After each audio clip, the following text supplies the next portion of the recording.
happening? It's my favorite Tom Brady lookalike, Mike Terrale. No. Have you been getting some cat calls walking down the street this week? As little as I'm out on the street now. As little as you are on the street. I'm usually running by people too fast. It's true. But yeah, in case you missed it, Monday on the episode, 233? Yeah. Mike Terrale compared himself to the great Tom Brady. Not in looks. I just said that his... I heard in looks. I'm not sure what the audience heard, but I heard in looks, in stature, in life, in the bank. I heard, hey, maybe I was Tom Brady before Tom Brady was Tom Brady. Yeah, maybe the baby fat belly that I saw the pictures of. Baby fat belly. Just the calm in the pocket. How about That's that? Right, the calm in the pocket. But we digress. Welcome aboard. Yeah. Triathlon podcast train. It is Thursday. We thank you for joining us on episode 234. That is correct. And I think I'm batting 1,000 this year. You might be. Yeah. You're doing great, man. I'm fairly certain about. Actually, this is technically our third attempt today, so this would be about 236. That's right.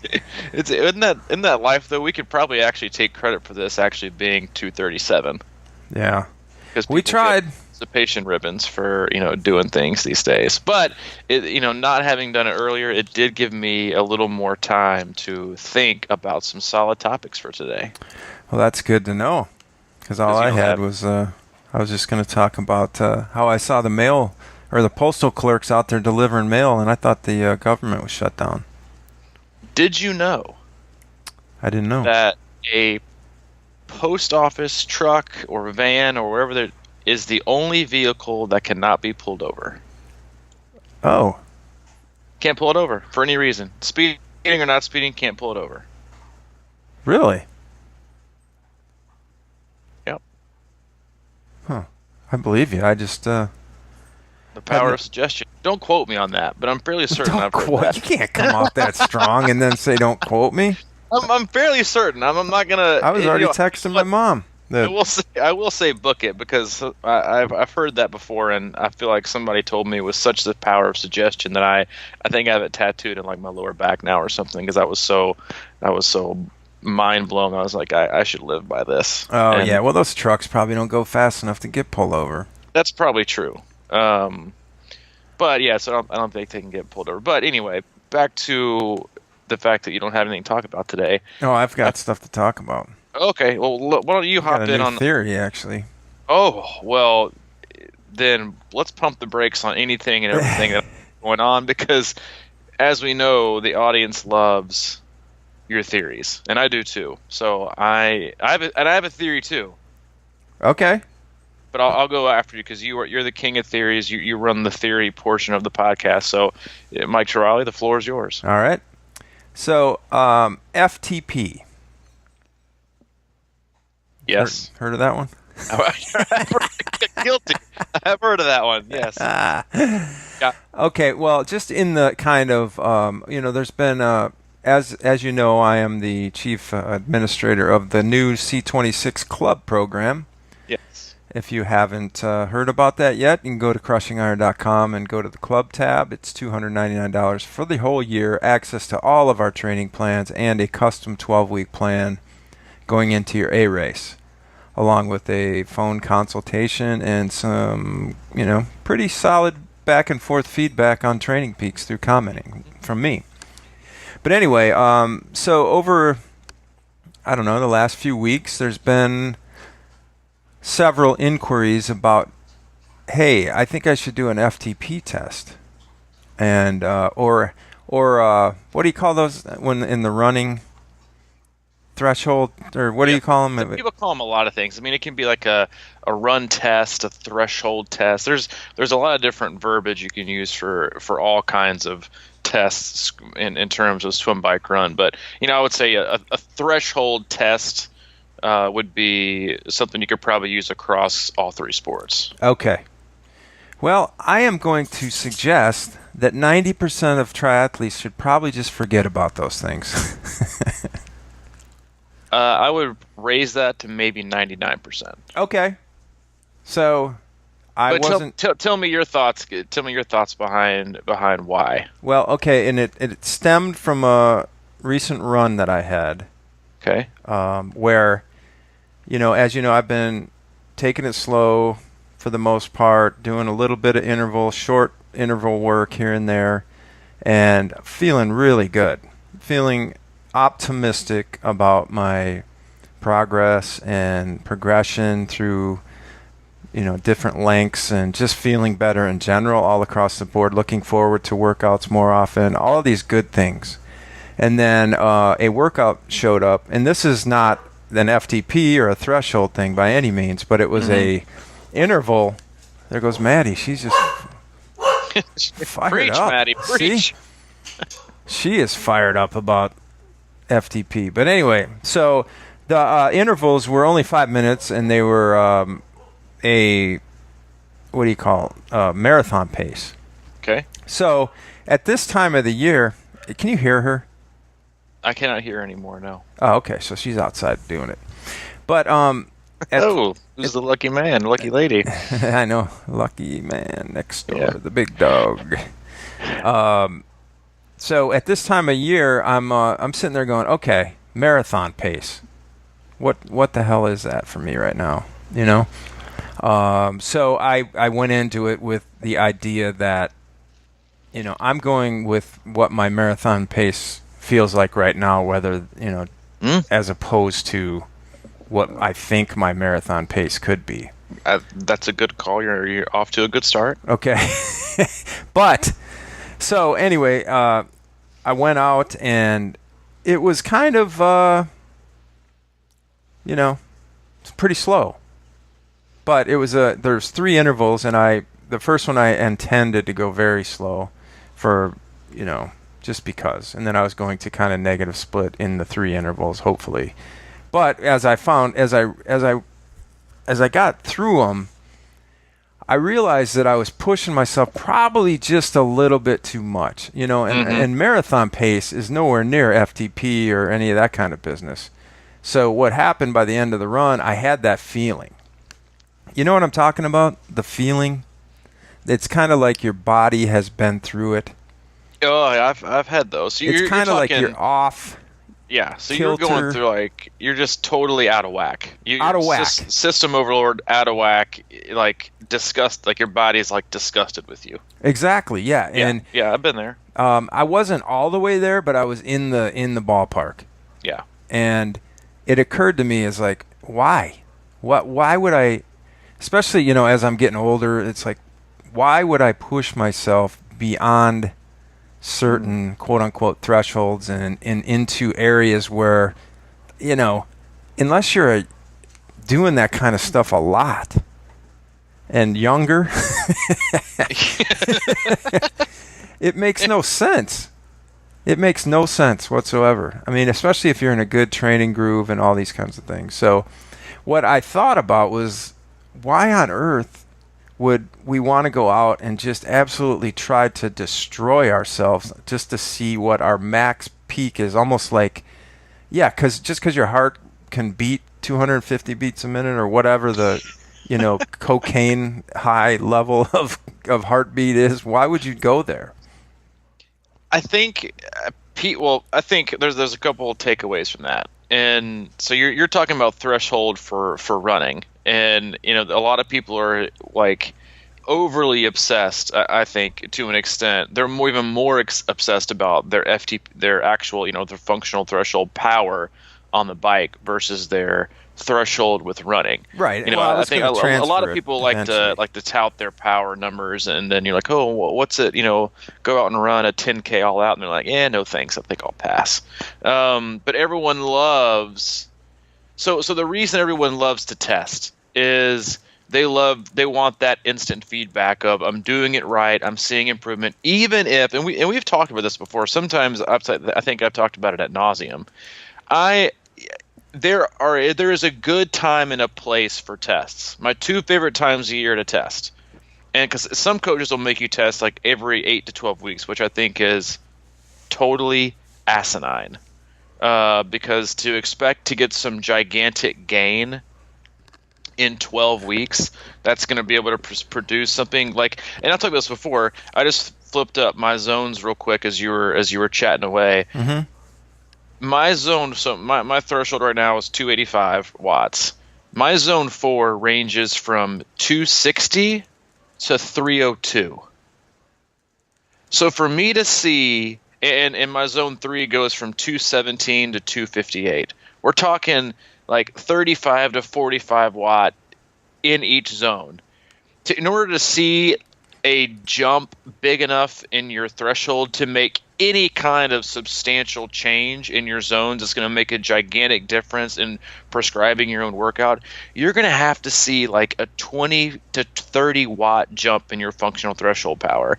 And a lot of people love to do it early in the season because they'll do like 4 to 6 weeks of like just bike focus, and a lot of people do it because they come from like being totally couch ridden, out of shape from like November, December. And when they finally start to like go back and hit the weights and hit the bike and hit all their sessions, all of a sudden that just like any other thing, when you do it, you see instant transformation. You start a diet. 2 weeks later, like, oh, I'm dropping the pounds, baby. Things are working. I'm like, you just pissed out water weight. And you probably had 2 cups of coffee and you crapped out 3 pounds this morning. Mm-hmm. It's not working as much as you think it is, as much as I hate to break it to you. But so they'll test. I'm like, oh, I'm raising up. Here I go. I'm bumping it up. And they're the middle of their zone, the high part of their zone, hasn't even really changed. But the thing that the 2 times a year I like to do training is when you go from when you go from outdoors to indoors. There's always going to be a difference, and I think most people will notice and acknowledge this, that producing the same power indoors is infinitely harder than producing it outside. I think most athletes will see anywhere, and I know for me personally, we'll see anywhere between a 10 to 20 watt difference in threshold between inside and outside. Outside always being able to produce the higher power. And so I think it's important to do a test when you get inside, because for most people you're going to be stuck inside for the next 3 to 4 months. But then I don't see much of a purpose. Maybe do it one more depending on when the time of year is, but other than that, don't test again until it's time to get back outside, so you can get a new number. There's just this obsession with testing because you want instant feedback on, see, I'm getting stronger, when for the most part, a lot of these tests and a lot of these programs you'll find on Swift and Trainer Road, a lot of their workouts are geared towards strictly raising that critical power to slightly sustained power that would be 20 minutes, and that's the main goal. And if your goal is to do crits or only sprints, maybe that's going to be helpful. But if your goal is to be doing longer distance stuff, then your threshold, it's not irrelevant. It's just it takes a backseat to what you can do for sustained power. But people don't like to do that. They like to do the trainer. They like to see instant feedback. And then if something happens, like if we did some team testing 4 or 5 weeks ago, outdoor running and indoor cycling. And there's definitely some value in there, but if they do this again in 10 to 12 weeks and they have a bad day, because here's the issue. If you have a bad day, even if the numbers the weeks and weeks and weeks before it say that you're trending towards better power, if you just have a shit day, guess what? You're going to think that you're all of a sudden weak. Yeah. Or that, because there's workouts now that I can look at athletes and I can say, hey, I can already tell your threshold's getting higher because you're able to sustain, 0.95 intensity factor for 45 minutes or even higher. So I can tell you're getting stronger. But when you place so much value on one session or one test, what can also happen is the reverse. What if you tested total garbage the first time? Yeah. And what if the next time you blow it out of the water and you think, oh baby, this is it. I'm on track. This is the perfectly prescribed training method and intensity distribution. This is it. I nailed it. So you tend to look more at the A and at the Z versus all the other things that happen in between. And it just makes things very, very confusing, and you really, really put a lot of pressure on the execution of the test, because again, not just there you can feel good and then you cannot feel good, but it also comes down to executing. Pacing a 20-minute hard interval on the bike is so hard. Mm-hmm. And then you take somebody outside, and let's say they can't go outside and they can't do I'm a huge fan of like a 5K or a 10K, like a run test. Hop in a race, do one, let's see what you get. Hopefully it's a repeatable course. We'll get some good numbers. We'll know where you're at.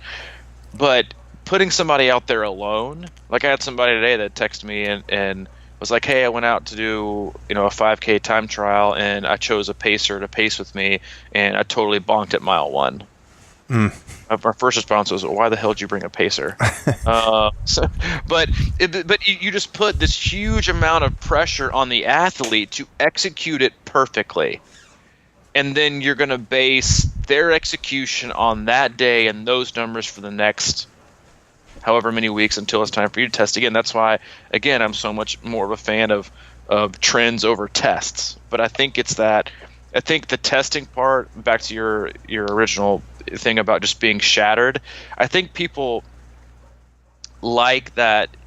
They like that feeling in a short term, kind of in a bottle, and they would rather do that and not necessarily scale it back and work pretty hard every day. They'd rather just kind of chill out and take it easy, and then just like, I'm just gonna bury myself today. And like, you didn't prove anything besides you gave it all you had today, and congratulations, you came off 4 days rest, so thumbs up.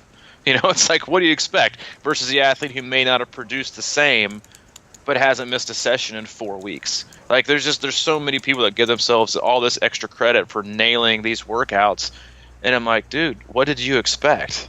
You haven't worked out in a month. Of course you were fresh. I'm not trying to be negative. I'm just saying, like, there's just a totally different mentality from tester. There's testers and there's there's testers and there's trendsetters. Then and their mentality of the one of the very you gave a really great analogy. I don't think it was back in like the early hundreds, I think, podcast wise, about just swinging for singles, just making contact. The baseball analogy. Mm-hmm. I think it's back when it must have been real early, because I think we were talking about the Cardinals or something, or the Royals, and it was just a small ball, just playing small ball. Make contact, get on base, do the best you can instead of swinging for the fences every time. Oh, look, I got a home run. Yeah, dude, your batting average is like 130. Congrats. Right. So it's a different mentality, but that crushed, uncorked feeling, I think athletes like that because it feels like they are making up for what they haven't done in a lot of instances.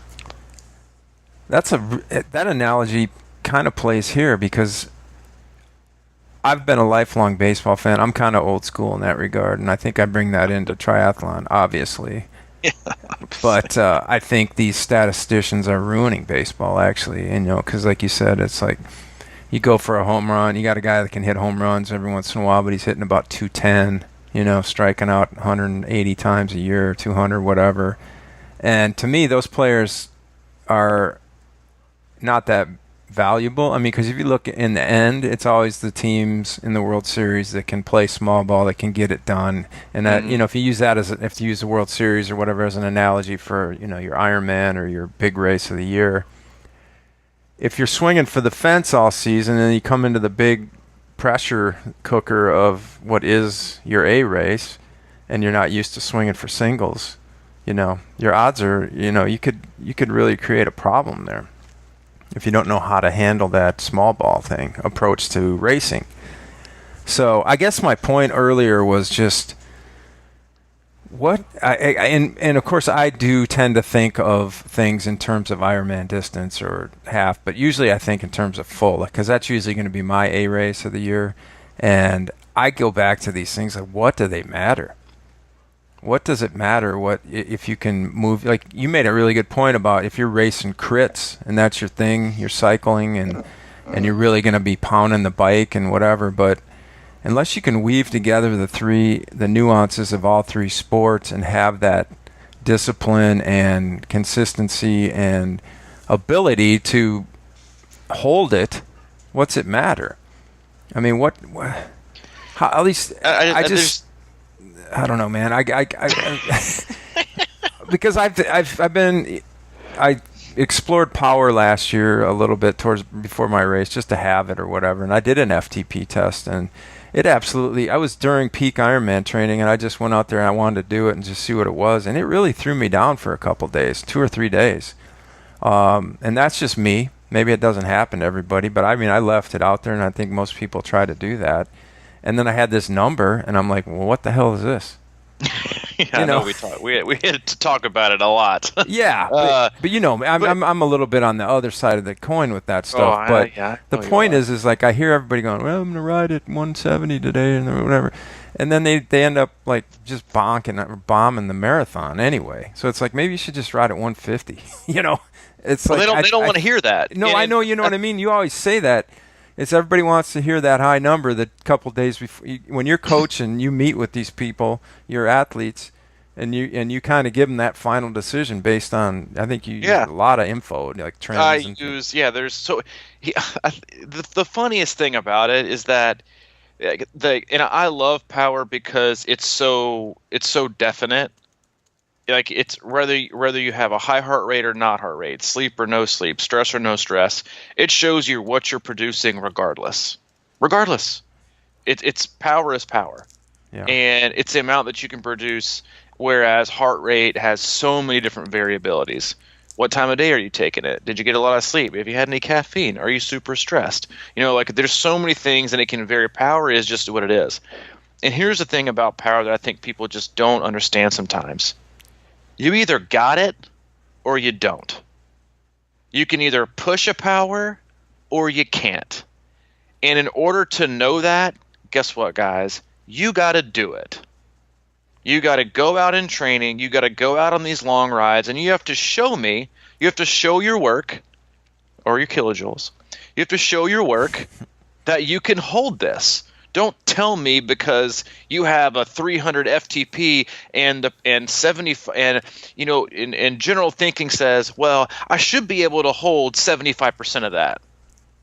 Well, the numbers say you can't even hold a candle to that, so we're going to go with 70. Oh, well, no, but I mean, my threshold's 300. Mm-hmm. Guess what, dude? It don't matter.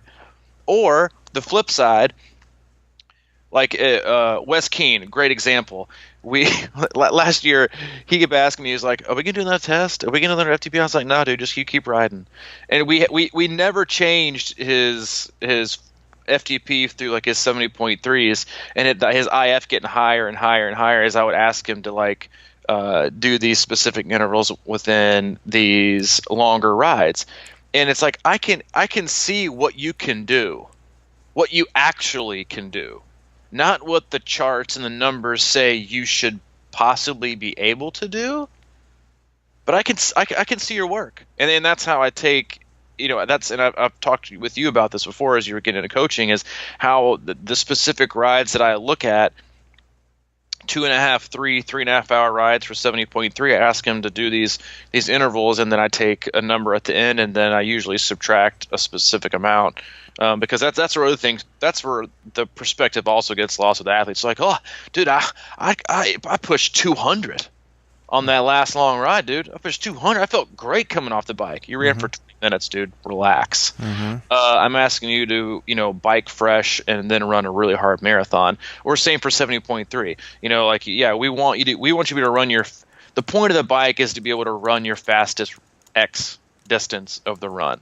It's not to just get you to the run. And so that's why you have to have like a differentiation between what you see and how you apply that to race day.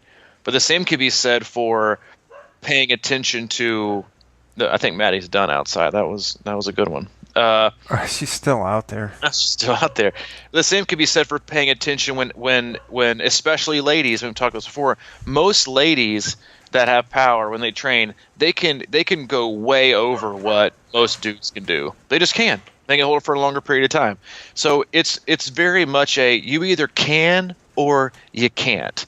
So don't tell me that you did this. You shouldn't be able to hold this percentage. Show me 3 to 4 to 5 rides, not just one. Again, going back to my final ride was this versus show me your body of work. Show me your last, because that's what I look at, your last 3 to 4 to 5 rides. Give me the average on that. What are you most likely going to be able to produce that day? Not your worst ride, definitely not your best ride. Show me what it is as a body of work.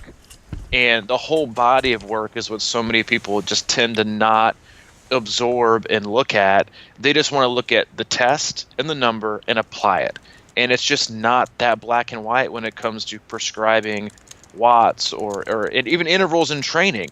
And you give people, and we've talked about this before, that's why I love giving people areas to play with. Because athletes, and again, this is like my biggest pet peeve when it comes to like smart trainers and like you put in an exact number and you hold it and your line is flat. Like, you just didn't tell me anything. You just told me you executed the workout. You didn't really tell me much about, as much as I could have found out about your fatigue or how you're progressing and how your body's adapting when you have workouts where you say, hey, I want you to do your best average effort across these intervals. Or I want you to start in low zone 4 and then creep up throughout the duration of these intervals. And same thing, negative splitting, trying to push higher power as you go later. Because I want to see what you can do. I want to give you a range, not just a number. Hey, Mike, go hit 220. And then you can't. And then it's like, okay, you didn't really tell me anything. You just probably told me that I, as the coach, gave you a shitty number and that wasn't accurate. Or you did hit it and you probably end up like, hey, man, coach, I nailed it today. But did you? Because who said you couldn't have pushed 230? And so when you give athletes ranges of numbers, like we talked about as far as testing goes, in a wide range of numbers, like if I'm cruising in zone 3, I have 35 watts to play with. And if you have power, that's a pretty big disparity in number. We're talking like going from feeling pretty solid, I can hold this for a while, to holy crap, I'm in like a lot of pain. Mm-hmm. But by giving yourself that flexibility to see how you're feeling and adapting and progressing, you're able to paint a much more authentic picture of how you're actually progressing and how your fitness is improving or not improving by having that flexibility. And then that's the work that you can see. It's like athletes want everything to be scripted, want everything. I want the exact pace, the exact heart rate, the exact this. I want it all to be scripted. And it's just not that way. Like, I would rather see your whole body of work and what you can do and how things are working, and then we compile and take your body of work, and here's how we're going to do it today on race day when it matters. But that the amount of patience that it also has, it takes a lot of patience for the athlete. It takes a whole lot of patience for the athlete to have to keep the commitment and the motivation and the, again, patience to keep doing it and keep doing it without getting told a number, because, and this is like the biggest argument I'll get in with the data freaks that I work with, like 6 weeks, 8 weeks out from race, like, so coach, what's my race day number? I have no clue. I have an idea. I have a ballpark. But if I tell you that, Mike, you ask me, hey coach, Chattanooga 7.3 is coming up in 8 weeks. Based on what you see, what do you think I can hold for power? And I say, Mike, I think right now you can hold 200. Next workout, what are you going to try and hold? Me? Yeah. 220. Maybe you may shoot for 220, but you say 200. I'm like, here, do your race pace intervals. You're going to stick it at 200. So what I've done now is I've stopped paying attention, and we've officially stopped training and preparing for the race. We've already decided what we're going to do and who we're going to try and be. And you're either going to shell yourself because you actually can't hold 200, or you're not going to get any better because you've settled into 200. Mm-hmm. And so what happens is I say, I don't know yet. I don't know. Because again, when I do these rides and I give these huge, and the athletes that I work with know exactly, they're probably listening thinking, oh, okay, now I get it. Mm-hmm. It's like I give them these wide ranges at the end of their sessions to hit, and then I can see what the true number is, and it's based on how they're feeling and how their fatigue is, and then we get the feedback, then we get the data, but it's not until 2 weeks out, because if you do it any sooner, then you're done. You've sold your race. You're done. You're ready to go, and that's where it's going to be. All right, I've got a question about that, and one other thing I want to say. Now, you mentioned something about these, like if you want to go out and show this on a 4-hour ride and hit certain numbers, and then you sort of take percentages of that or discount it or whatever it may be. It's like we had talked about this one other time, and I still think that this is a massive thing. It's like, yeah, people go out and do 100, century rides and do their 100-milers, maybe 2 or 3 of them, but how many are even close to riding a race? And then deciding you're going to run a marathon. That to me is a huge, huge variable. A lot of athletes will be totally disgusted, and some athletes will plan their whole next season around a so-called weakness in running, when the reality was it was a failure in execution and a misplaced ego on the bike.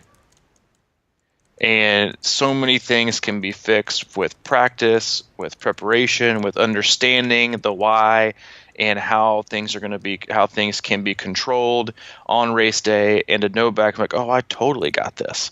But again, if you're going to give the athletes the freedom in training to show their work, then at the same time on race day you have to be able to let them show their work too.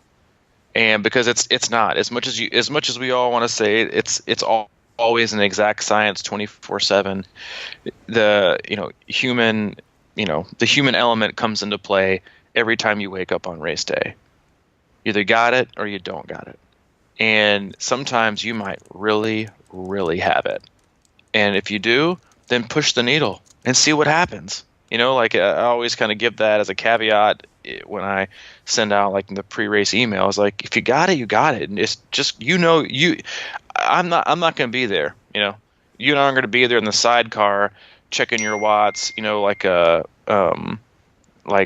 are on the Tour de France. It's like you either got it or you don't got it. And if you do, then check it out. And, I trust you to do that. And sometimes it works great, and sometimes maybe you push it too much. And at the same time, if you're so obsessed with the number and you go out feeling like crap, but you still stick to it, then you're gonna run yourself into the ground.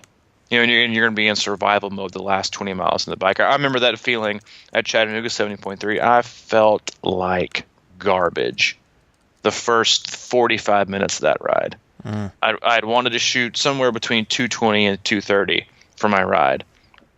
I slept the worst I've probably ever slept in the last 3 years in general, and had no sleep, and just I got out of the water and my heart rate was just sky high, and I had nothing in the legs. And so I think I averaged like 205 for the first 30 minutes. And then finally my legs woke up and I was like, oh, hey, there you are. Hello. Thanks for joining the party. And I felt better. And then I picked up the pace.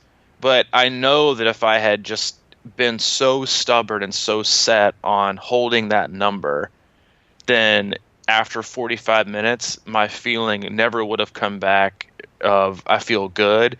I just would have continued to decline, and mentally, and then especially physically, and who knows what would have happened. And so you just gotta be patient. You gotta have that leeway. And again, that's also something you can only gain in training if you work that way. Well, actually, I didn't ask the question last time, and that leads to my question about, because I have been on the trainer quite a bit more lately, and I just start my power meet. I'm just curious to see what happens. I've been doing a lot of easy rides. I've been doing some harder rides. I still go by feel and whatever, but the psychology of power meter riding and what you just said right there is interesting to me, because I notice that if I'm doing quote unquote just a zone 2 ride and I'm going easy and, you know, figuring like I'm not breathing hard and whatever, and I just throw my power meter over on I don't even put it on my bike. I just set it on the table and sort of glance over there once in a while, and I notice that I start slow, but by the end, it's like I've been getting, my end average is like 150 or something like that. And I don't feel like I'm really doing anything harder. I'm just loosening up, warming up, and getting stronger through the ride. So is that how you handle it? Because, or like, I guess my question is at what point do you start trying to hit, let's say your number's 170, like at what point does that even come into your head? Like, oh, I got to get that right out of the gate? Or do I let myself kind of get there? Well, I think a lot of that goes on. A lot of that is but a lot of it is also is the responsibility of the coach. What's the terrain like? How is it? Like in terms of, are you talking like just strictly on race day? How does it happen? Yeah, like if am I gonna try to? I usually give a ceiling for the first. If it's a full Ironman, I usually give a ceiling for the first 80 miles. Like, do not go over X. Like, let's say you're shooting for 170 average total, give or take. And I'm not going to give you a number. I'm going to say I'm comfortable with you averaging around 170 with a normalized power of 180. Keep it close. I'm comfortable around there. If that's your end game, that's your end goal, what I'm going to tell you is for the first 80 miles, I'm comfortable with you doing around 160 to 165. So I'm going to start you below, because I would rather you pick up the pace on the end and save it and give you, because what happens is a lot of times people rob themselves of the ability to actually make that conscious decision because they blow their load at mile 10. And then they're in survival mode. Well, that's what I'm asking, because when I'm doing these rides, I'm like starting at 100, and it's good. It's real super easy, and then by the end of the hour and 15 or 20 minutes or whatever, that's up to 155 or 160, but doesn't feel like I'm going after it. You know what I mean? Yeah, because it feels back to where it felt when you were doing 100. Right. Like, right. Yeah, like that's that seems like it would be a huge mistake a lot of people make. Oh, it's at 170 within 3 miles and then trying to hold it. And they all do, and then not all of them, but a lot of them do. And you've even seen this in the some of the workouts I wrote for you last year. Is like ride 2 hours, don't even look at your power. Like just dilly daddle around. Just get, because it's going to take, listen, if you, and again, this is also the biggest difference with athletes that train consistently and don't miss days, or the weekend warriors who go out and have to get after it every Saturday and Sunday, is if you're under even an average amount of fatigue, it's going to take you, like if you've been Ironman training, it's going to take you hour, half, 2 hours to get a good lather going, to get your legs under you. So don't even, because to me, when you're under a lot of fatigue totally basically wipes out the first 2 hours. I don't even, like, if you're doing a 5-hour ride and I say just piddle the first 2 hours, and depending on what kind of training load you're under, and then I have specific sets of workouts or intervals in the last 3 hours, I look at one thing, the last 3 hours. What were you able to hold at the end of that 5-hour ride? Oh, but that's not the whole 5-hour ride. Well, yes, guess what? This is also at the end of a 3-week block with no days off and, and a hard week already of 15 hours. So no, I'm not going to look at that first 2 hours, and there's specific things you got to look at, but people do it all the time. I had a great example of, I think, what you're trying to articulate is this guy woke up, he was doing 4 really, really hard intervals. He woke up and he was like, Coach, my last interval, I felt the greatest. But I think because and a lot of people do this because it takes your body a time to warm up. He said, I was from bed to bike was 15 minutes. Yeah, man. And he's like, I usually get up earlier. I have a cup of coffee. I get a snack, whatever. I was from bed to bike in 15 minutes. So I didn't even really feel good until the last interval. I'm like, dude, totally common. Happens all the time. But you don't, and that's why so many of the, even the hardest interval sessions I give that are a minute long, and do it, 10 to 30 times. I'm like, dude, start slow. Not slow, but if I'm giving you a range of, 100% to 120%, start at 100 or even 95 and see what you got for the day. Because if you don't, what's going to happen is if you have 20 intervals of 1 minute and you get to 10 and you try to overshoot it because you're Mr. Bike-a-lots and you got big legs and you got a big ego, guess what? Your last 10, bonk, see you later. Fail. It's like there's nothing wrong with giving it all at your end, because some of the best adaptation that can happen is when you're already a little bit fatigued, but you can still hit these big numbers, and your body's like, oh, let me go ahead and adapt to this, and that's when you can see some of the biggest gains. But it's pacing and it's practice, and a lot of it too is as a coach is trying to really just kind of beat your athlete down into understanding and accepting that it's not where your number, because I guess the best way to wrap it up is it's not where your number starts, it's where your number ends. And I've seen it so many times, and looking back through athlete files before I started working with them, and even sometimes when an athlete paces poorly, first two, Ironman especially, first 2.5 hours, crushing it, 200 watts. Last 2.5 hours, 170, 180. I'm like, dude, I told you. Why are you going and burning your biscuits out of the gate? Because it just creeps lower and lower and lower and lower. And you just gotta have it. You gotta have it at the end. You gotta be able to pace right, because most people on their rides, they lose power. They get tired. They get fatigued. It's not the other way around, which is what you want. You want the other way around, where you do 80 miles at 200. And then the last 30 miles, you feel great, so you upped it, and you end up bringing your average up to 210 because you were just feeling it. So while you're crushing it at 210, at 220, those last, hour and a half, 2 hours while you're finishing the bike, Joe Triathlon, who just totally bonked, has dropped from 190 to 160 as you wave, kindly. As you go by asking, hey, man, you need anything? No, I'm good. Just bonked. And you keep on going about your merry way.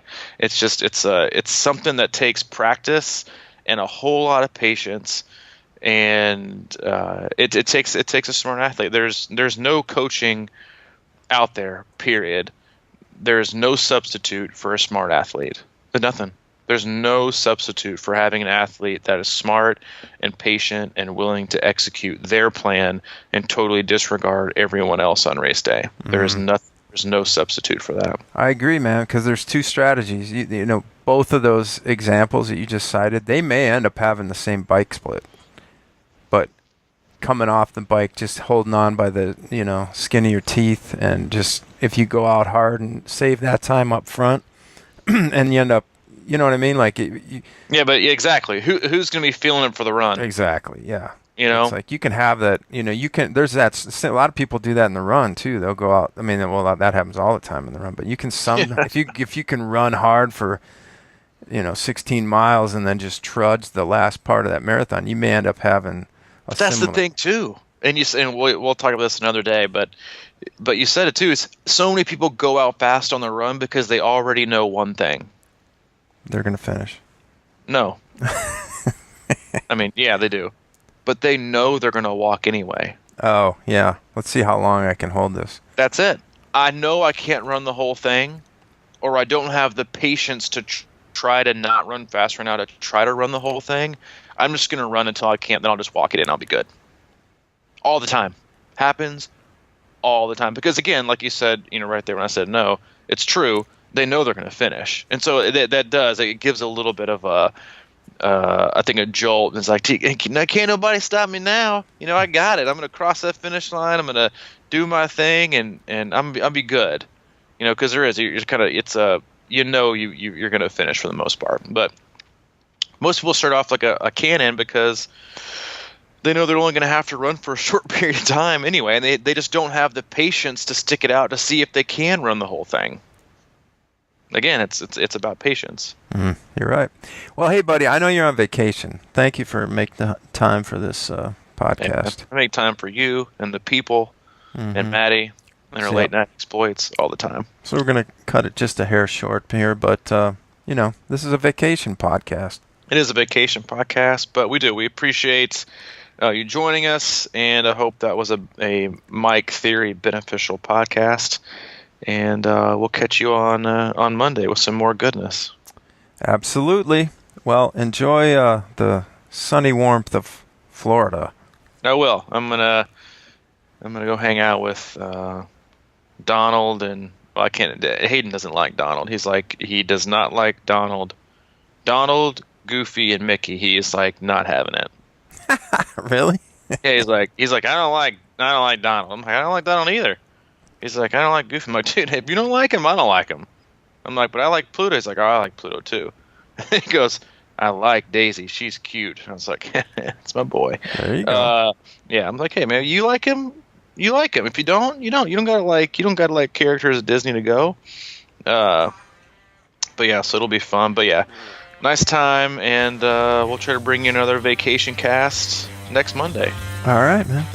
All right, dude. Talk to you later, buddy. See you, man. Bye-bye.